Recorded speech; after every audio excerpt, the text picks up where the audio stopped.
Hello everyone, this is Gulnara. I am here for you today and I want to share with you and continue the topic we already discussed.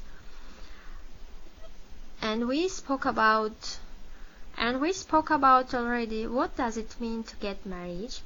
And today I want to share with you why do you need to obey your husband. It is a very interesting question. Very interesting question. Why do you need to obey your husband? Why you need to obey your husband? It is very important question. It's very important to know why do you need to do this. Do you agree with me? I think do you agree with me? Let's go. Let's start our topic. Why do you need to obey your husband? Why is it written in the Bible that the wife should obey her husband? Maybe God confused something.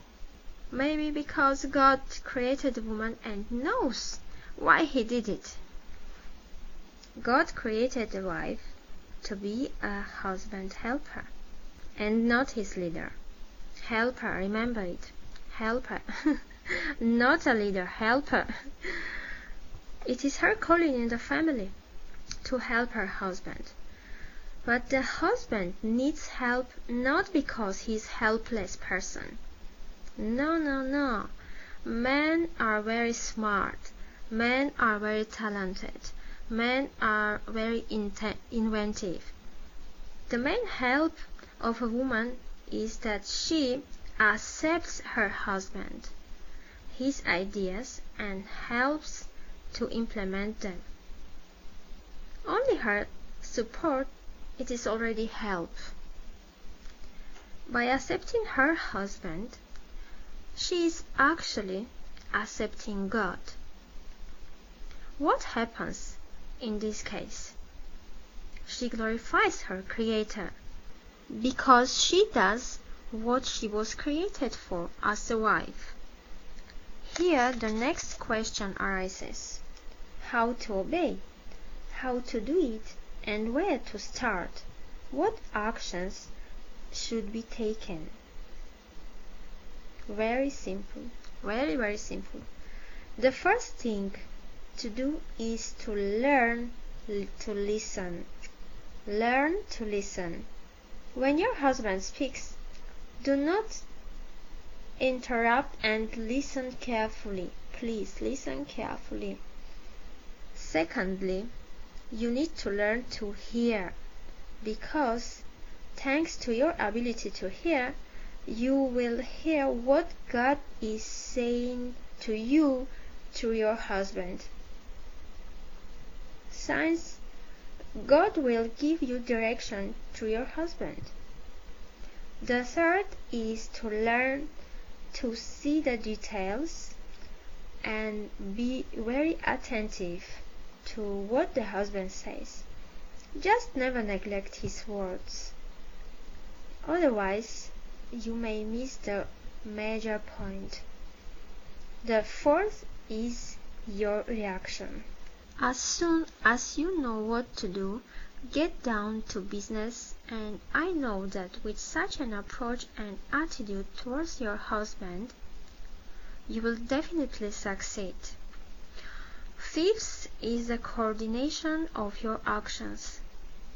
Because you and your husband are one team, it is advisable not to do anything without the knowing of your husband and inform him about the results of the work you have done. Do you want to know where will your joint activity lead?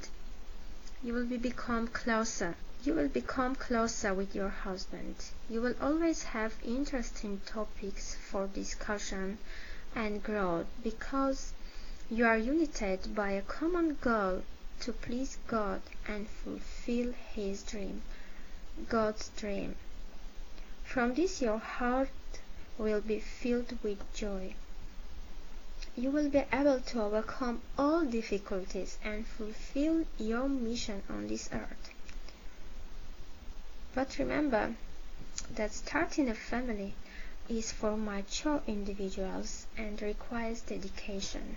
I also want to say that your attitude towards your husband determines the attitude of your children and other people towards you. If you obey your husband, your children will also obey you, and if you treat him with respect, then other people will respect you because you are sowing it into your life. But your attitude to your husband is your responsibility before God. How you treat God, so you will treat the person He put over you. It's between you and God, actually. So, dear woman, I think that's all for today. I speak enough, and if you have a question, please write your questions and I can answer on your questions. So I'm waiting for your questions.